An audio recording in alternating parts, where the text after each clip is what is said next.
Hai guys, kembali lagi di channel YouTube Ezamoy. Video kali ini kita akan ngebahas peristiwa-peristiwa mengerikan guys. Tapi sebelum ke video, ada baiknya kalian subscribe channel YouTube ini dan nyalakan tombol notifikasinya agar kalian terus mendapatkan update video-video terbaru dari aku. Peristiwa-peristiwa mengerikan yang kita bahas seperti dikubur hidup-hidup guys. Dan kejadian ini benar-benar terjadi kepada beberapa orang. Dan berikut kisahnya. Kisah pertama, Tuan Cornish.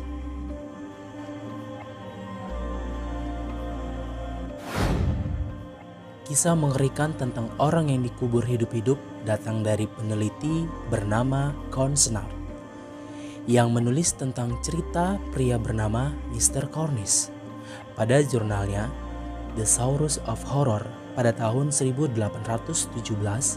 Tuan Cornish adalah wali kota Bath yang meninggal akibat demam pada usia 80 tahun.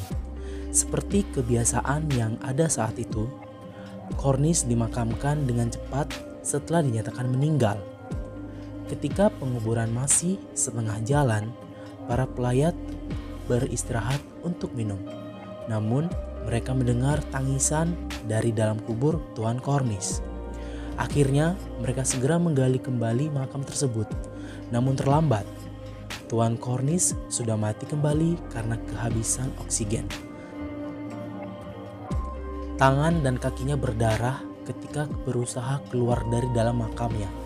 Cerita ini membuat adik Tuan Cornish ketakutan. Karena tak ingin mengalami apa yang dialami kakaknya, dia meminta kepalanya dipenggal saat meninggal nanti. Kisah kedua selanjutnya, Angelo Hayes. Pada tahun 1937, seorang pria bernama Angelo Hayes mengalami kecelakaan motor dan kepalanya terbentur ke tembok. Dokter mengklaim bahwa Angelo meninggal di tempat. Kemudian, dia dikuburkan 3 hari setelah kematiannya. Karena Angelo diasuransikan oleh ayahnya, jenazah Angelo sebelumnya diperiksa terlebih dahulu oleh pihak asuransi. Ketika melakukan pemeriksaan 2 hari setelah kematiannya, mereka menemukan bahwa tubuh Angelo masih hangat dan ada detak lemak pada jantungnya. Lalu tubuh Angelo segera dilarikan ke rumah sakit dan dirawat intensif, hingga Angelo benar-benar sembuh dan hidup kembali. Setelah kecelakaan, Angelo mengalami koma. Setelah mengalami ini, Angelo membuat alat pengaman pada peti mati berupa lonceng yang bisa dibunyikan jika mayat yang ada di dalamnya ternyata belum mati.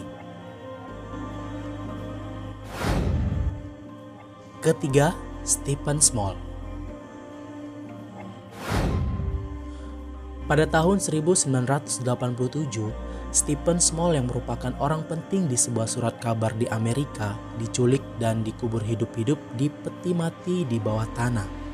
Dia diculik oleh seorang pria berusia 30 tahun bernama Danny Edwards dan pacarnya. Pasangan itu memberinya cahaya, udara, dan air melalui tabung di dalam peti. Namun nasib berkata lain. Tabung yang diberikan mereka mengalami kerusakan dan menyebabkan Stephen meninggal dunia.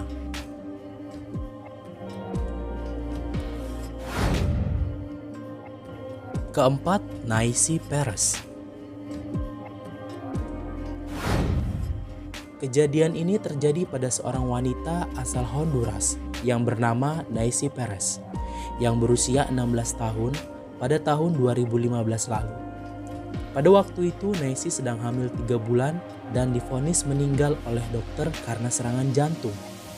Lalu setelah itu dia dimakamkan.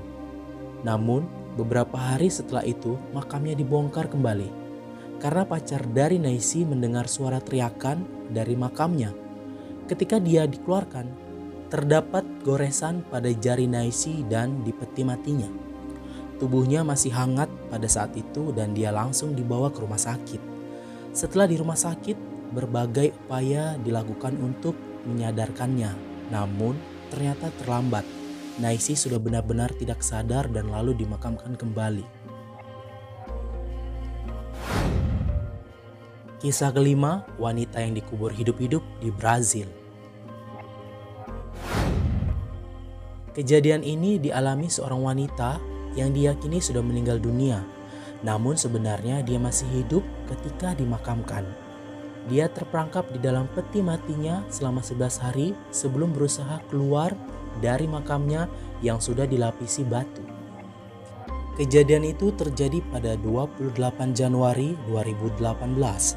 Seorang wanita bernama Rosangela dinyatakan meninggal dunia oleh rumah sakit dan dimakamkan sehari kemudian.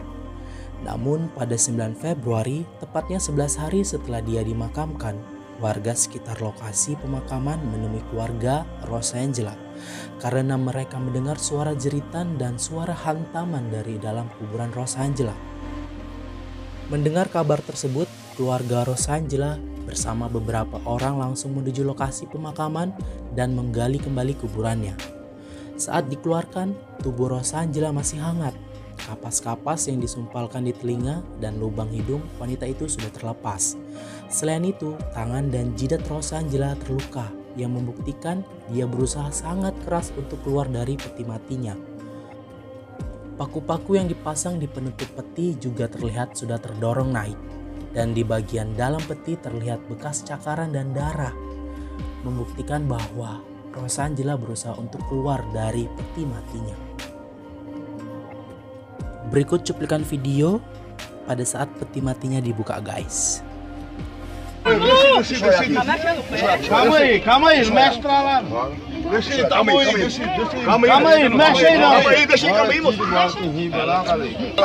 Olha, Davi. Puxa pra lá, ali. 12 dias? Deixa ele aqui. 12 dias? Puxa aí. Puxa. Tira, né, galera? Tirou. Já que tirou, tem que chamar a remedão.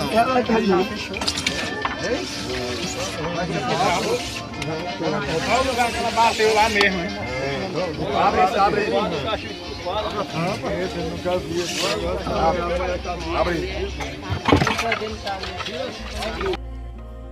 Demikian video yang membahas tentang hal-hal yang mengerikan yang terjadi di sekitar kita. Nantikan video selanjutnya di channel YouTube Ezamoy.